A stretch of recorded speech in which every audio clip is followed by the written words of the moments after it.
دنیا روزی کے معاملے میں بڑی پریشان ہے. ہر بندہ شکایت کرتا ہے کہ میری روزی میں بندش ہے، میری روزی میں تنگی ہے، میری روزی میں برکت نہیں ہے، کسی نے مجھ پر کچھ کرا دیا ہے، میں بڑا پریشان ہوں، بڑی تنگ دستی میں ہوں.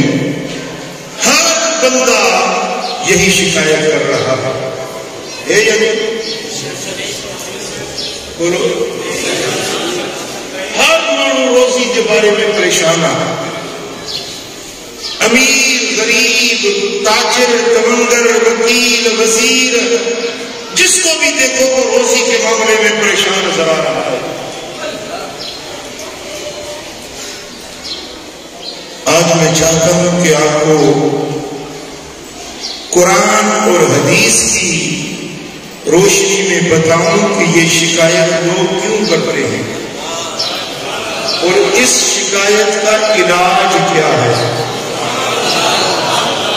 روزی کی اگر آپ کشادگی چاہتے ہیں تو اس کی راہ کیا ہے، ایسا راستہ آپ کو بتاؤں کہ پھر کبھی آپ روزی کے معاملے میں پریشان نہ ہوں.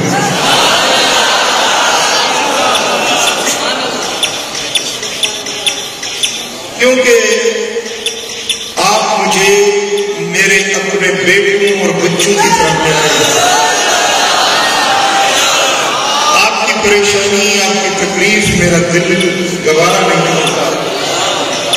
اس لیے دل چاہتا ہے کہ آپ کو ایسی راہ بتا دوں کہ پوری زندگی پہ روزی کے معاملے میں تم کبھی پریشان نہ ہو.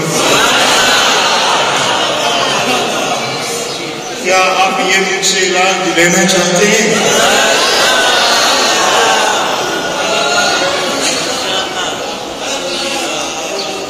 قرآن مجید سورہ الطلاق سے جو الفاظ اس ناچیز نے تلاوت کیے، ان میں رب ذوالجلال نے ارشاد فرمایا وَمَن يَتَّقِ اللَّهَ يَجْعَلْ لَهُ مَخْرَجًا. جو اللہ سے ڈرتا ہے، جو خدا کا خوف اپنے دل میں رکھتا ہے، اللہ اس کے لیے ہر تنگی سے کشادگی کی راہ کھول دیتا ہے، ہر پریشانی سے نکلنے کا راستہ بنا دیتا ہے، ہر تنگ دستی سے نکلنے کی راہ اسے عنایت کر دیتا ہے. کس کو؟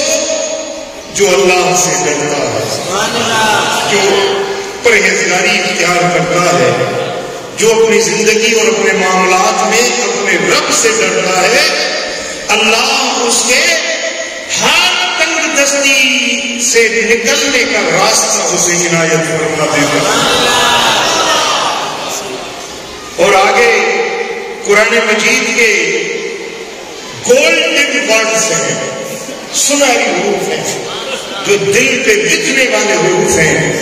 رب کائنات نے فرمایا وَيَرْزُقْهُ مِنْ حَيْثُ لَا يَحْتَسِبُ. اور اللہ اسے وہاں سے روزی دیتا ہے جہاں اس کا فہم و گمان تک نہیں.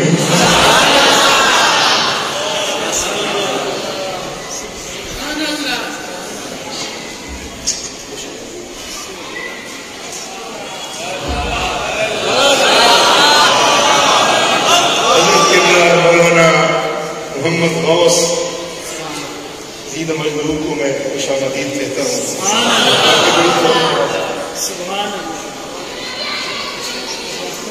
عزیزان گرامی، توجہ فرمائیں، رب کائنات نے یہ قرآن مجید میں آسمانی اور آفاقی اصول عنایت فرمایا ہے.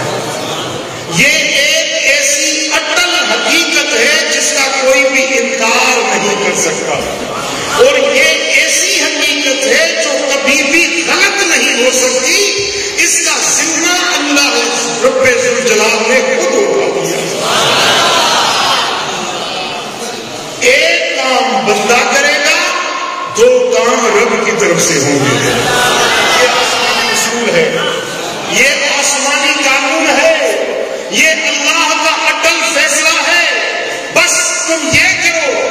اپنے رب سے ڈرتے رہو، اللہ کا خوف اپنے دل میں رکھو، اللہ سے ڈرتے رہو، خشیت الہی، تقویٰ اور پرہیزگاری، بس یہ ایک کام آپ نے کرنا ہے اور دو کام رب کی طرف سے ہوں۔ ایک یہ کہ یجعل لہ مخرجا، ہر تنگی سے نکلنے کا راستہ ہم بنا دے گا، ہر پریشانی سے چھٹکارے کی راہ کھول دے گا۔ جو بھی تنگی ہے، جو بھی پریشانی ہے، جو بھی ذہن پہ، دل میں، کاروبار میں، بچوں کے معاملے میں، گھریلو معاملے میں، جو کچھ بھی تمہاری پریشانیاں ہیں، ان سب سے نکلنے کا راستہ رب ذوالجلال خود عنایت کرے۔ اور دوسری بات یہ، وَيَرْزُقْهُ مِنْ حَيْثُ لَا يَحْتَسِبُ، اور تمہیں اس جگہ سے روزی دے گا جہاں تمہارا وہم و گمان تک نہیں ہوگا۔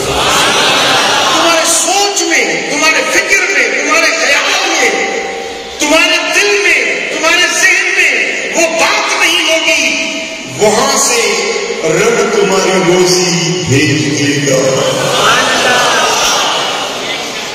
وہ کہتے ہیں نا، جب اللہ دیتا ہے تو چھپر پھاڑ کر دیتا ہے،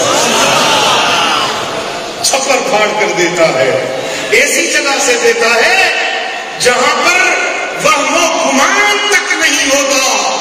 ایک تو نوکری کر رہا ہے، اس کو پتا ہے کہ میں مہینہ پورا ہوگا، جون پورا ہوگا تو مجھے سیلری ملے گی، یہ اس کے ذہن میں بات بیٹھی ہوئی ہے۔ دکاندار کہتا ہے میں سارا دن دکان چلا رہا ہوں، شام کو میری بیٹی پیسوں سے بھری ہوگی، مجھے اس دکان سے روزی ملے گی۔ زمیندار کہتا ہے میری زمینداری ہے، ہاری کہتا ہے، مزاری کہتا ہے میری زمین ہے، میری کھیتی ہے، وہاں سے مجھے روزی ملے گی۔ لیکن فقیر ہے، نہ اس کی زمین ہے، نہ کاروبار ہے، نہ روزگار کا بظاہر کوئی ذریعہ ہے۔ وَيَرْزُقْهُ مِنْ حَيْثُ لَا يَحْتَسِبُ، اللہ وہاں سے روزی بھیجے گا جہاں اس کا وہم و گمان تک نہیں۔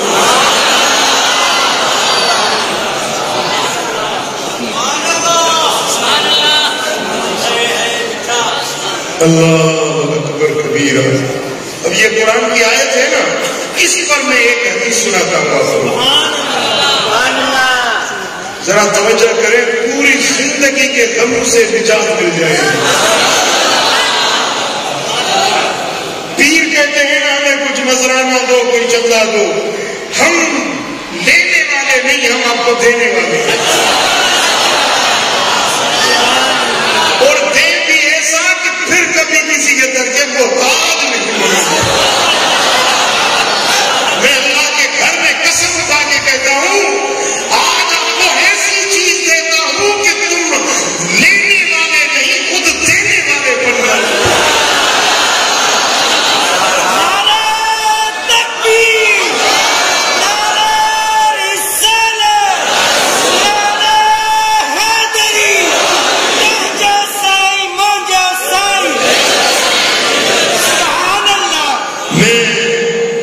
فقیری سکھا رہا ہوں، لیکن اصل میں آپ کو تونگری سکھا رہا ہوں۔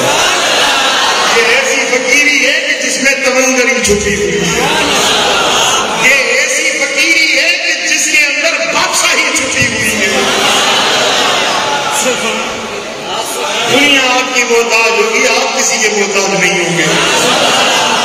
دنیا آپ کے سامنے ہاتھ پھیلائے گی، آپ کسی کے سامنے ہاتھ نہیں پھیلائیں گے۔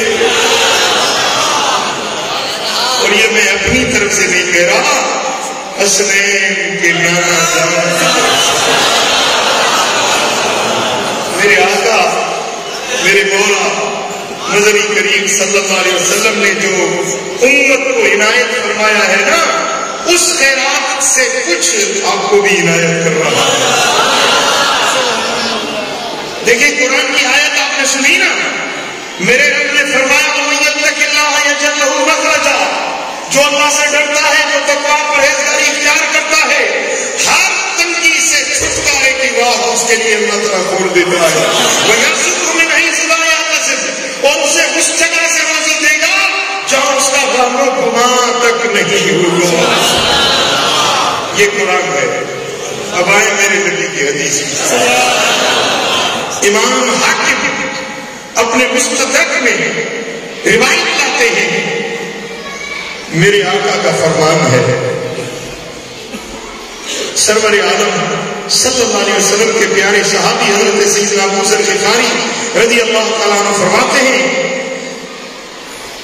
جعل رسول اللہ صلی اللہ علیہ وسلم یتلو هذه الآیہ. ایک دن رسول اکرم صلی اللہ علیہ وسلم یہی آیت تلاوت کر رہے تھے. یہی آیت جو ابھی میں نے آپ کے سامنے پڑھی نا. کون سی آیت؟ وَمَن يَتَّقِ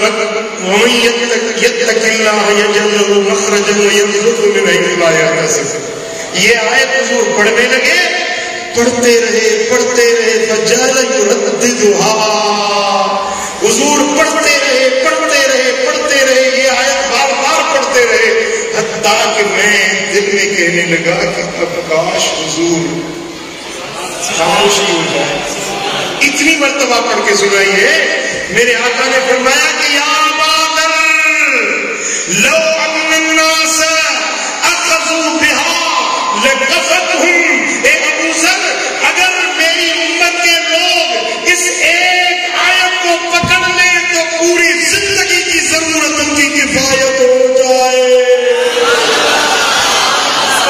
زندگی بھر کے غموں سے نجات مل جائے، زندگی بھر کی پریشانیوں سے چھٹکارا مل جائے، زندگی بھر کی ضرورت ان کی اللہ کی طرف سے کفایت اور کفالت ہو جائے. اگر میری امت صرف ایک اس آیت کو سمجھ لے، صرف ایک اس آیت کو سمجھ لے، اس ایک آیت کو اپنے پلے میں باندھ لے، اس ایک آیت کو اپنے دل میں سمو لے، میرے آقا نے فرمایا پوری زندگی کی ضروریات پوری ہو جائے. اب جو سر ٹکراتا پھر رہا ہے، مارا پھر رہا ہے، پیسے کے لیے، دولت کے لیے، گھر بار کے لیے ہزاروں پریشانیاں ہیں، کسی کو گھر نہیں، گھر ہوا ہے تو گھر والی نہیں، گھر والی ملی تو اولاد نہیں، اولاد ہوئی تو اولاد کہنا نہیں مان رہا، اولاد فرما بردار ہوا اس کے شادیوں کے معاملے ہو رہے، روزی کی تنگی ہو رہی ہے، ہزاروں ضرورتیں ہیں، ہزاروں پریشانیاں ہیں. میرے آقا نے فرمایا بس اس ایک آیت کو سمجھ لو، اس پر عمل پیرا ہو جاؤ، پوری زندگی کی ضرورتوں سے ہر ضرورت پوری ہو جائے گی، ہر تنگی سے چھٹکارا مل جائے گا، ہر غم سے نجات مل جائے گی. میرے مرشد کریم حضرت محمود الہی رحمۃ اللہ علیہ ایک دن چٹائی پہ بیٹھے ہوئے تھے، فقراء جماعت کے لوگ بھی بیٹھے ہوئے تھے. ایک بندہ آیا، میں گواہ ہوں اس بات کا. ایک بندہ آیا، وہ سور پینٹ پہنا ہوا، بڑا تیز پرفیوم خوشبو لگی ہوئی، اور دیکھنے میں کوئی بڑا آفیسر تھا یا کوئی امیر تھا ایسا. وہ اپ ٹو ڈیٹ بندہ آیا، حضرت کے سامنے آگے بیٹھا، ہاتھ ملایا. حضرت صاحب نے فرمایا کہ بھائی جان بتائیے آپ کون ہیں، کہاں سے آئے ہیں، حال حوال بتائیے. جیسے صرف میں رواج ہوتا ہے حال حوال پوچھتے ہیں، آپ نے فرمایا حال حوال بتائیے. اس نے کہا حضرت آپ کا یہ جو شہر خانپور ہے، اس کا جو بینک ہے ابھی بینک لمیٹڈ، میں اس کا مینیجر ہوں. اب یہ دسمبر کا مہینہ چل رہا ہے، دسمبر کا مہینہ ہے، یہ جمع بندی ہوتی ہے، پھر جس بینک میں زیادہ پیسے ہوتے ہیں اس کے عملے کو ترقی ملتی ہے. ہم نے سنا ہے کہ آپ بڑے کروڑ پتی ہیں، بڑے مالدار ہیں. آپ کے دادو کی بینک میں، لاڑکانہ کی بینک میں، حیدرآباد کی بینک میں سنا ہے آپ کے پیسے رکھے ہوئے. ہم بھی آپ کے پڑوسی ہیں، ہماری بھی بینک ہے. یہ دسمبر کا مہینہ ہے، کچھ 2-4 کروڑ ہمارے بینک میں بھی رکھ دیں تاکہ ہماری بھی ترقی ہو جائے گی. پھر یہ دسمبر گزر جائے جنوری میں آپ اٹھا لینا.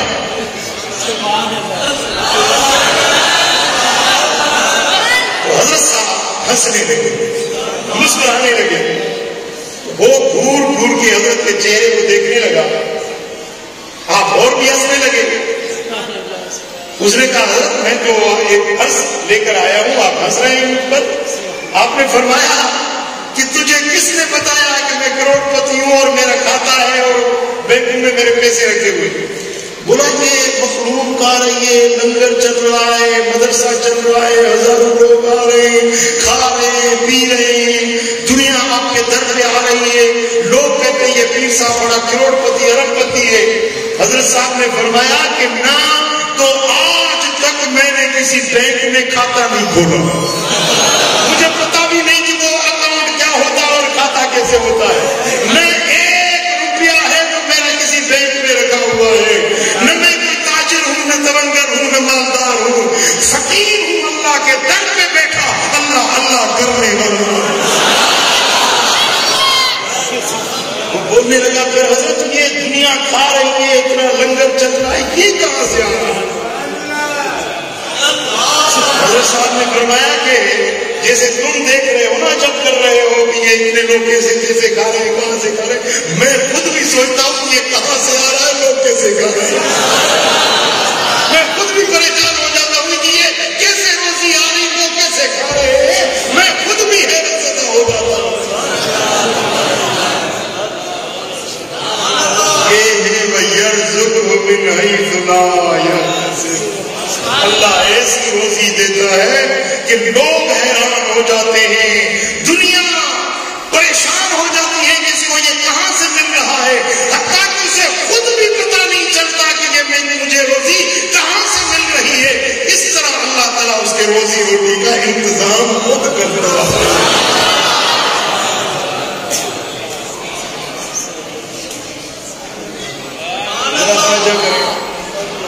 ذرا توجہ کریں.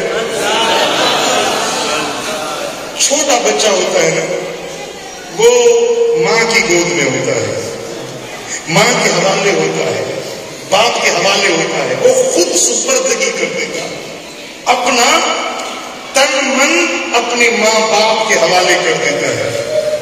اب اس کو کیا فکر ہے کہ مجھے کپڑا چاہیے, مجھے کھانا چاہیے, مجھے دودھ چاہیے, مجھے کپڑا چاہیے, مجھے یہ چیز چاہیے. بچے کو فکر نہیں ہوتی ہے.